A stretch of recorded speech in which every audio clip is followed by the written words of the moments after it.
நம்ம மானம் மானமே போச்சுங்க.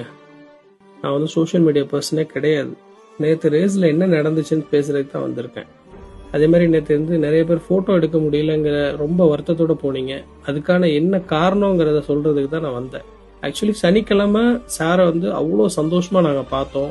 அந்த கிரிட் வாக்கில் அவர் நடந்து வந்து போகிற வரைக்கும் அவ்வளோ ஹாப்பியாக இருந்துச்சு. ஆனால் சண்டே அப்படி எல்லாமே மாறிடுச்சு. ஆக்சுவலி அந்த கிரிக் வாக்கில் நடந்த பிரச்சனை என்ன அப்படின்னா, அஜித் சார் அங்கிருந்து வரும்போது எல்லாரும் கும்பலை ஓடி போயிட்டு போகும்போது அங்கே நிற்கிற எல்லா கார் மேலேயும் டச் பண்ணுறது, டேமேஜ் பண்ணுறது.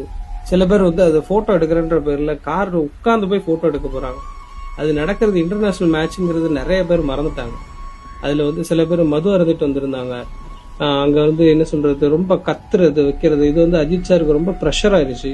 இதனால என்ன ஆகும்னா அவங்களுக்கு டீமுக்கு வந்து பெனால்ட்டி வரைக்கும் போகும்னு நான் கேள்விப்பட்டேன். அதே டைமில் அங்கே வந்து அஜித் சாரோட கார் வந்து ஸ்டார்ட் ஆகலை. அங்கே இருக்க எல்லாருமே நீங்கள் பார்த்துருப்பீங்க. அதுவும் அவங்களுக்கு ரொம்ப ரொம்ப வருத்தமாயிட்டு, தயவு செஞ்சு இனிமேல் குடிக்காம வாங்க.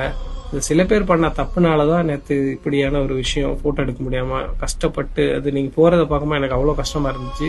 சார் அதுக்கு மேலே ரொம்ப வருத்தப்பட்டார். இந்த விஷயத்தெல்லாம் கன்வே பண்ண சொல்லியிருந்தால தான் நான் சொல்லிட்டேன். இது ஒரு இன்டர்நேஷ்னல் கேமாக பாருங்கள். நம்ம தான் அஜித் சாருக்கு சப்போர்ட் பண்ணணும். நெக்ஸ்ட் டைம் ப்ரிப்பேராக வாங்க. நம்ம கண்டிப்பாக சார் கூட ஃபோட்டோ எடுக்கிறதுக்கான சான்சஸ் இருக்கும். ஓகே, பாய்.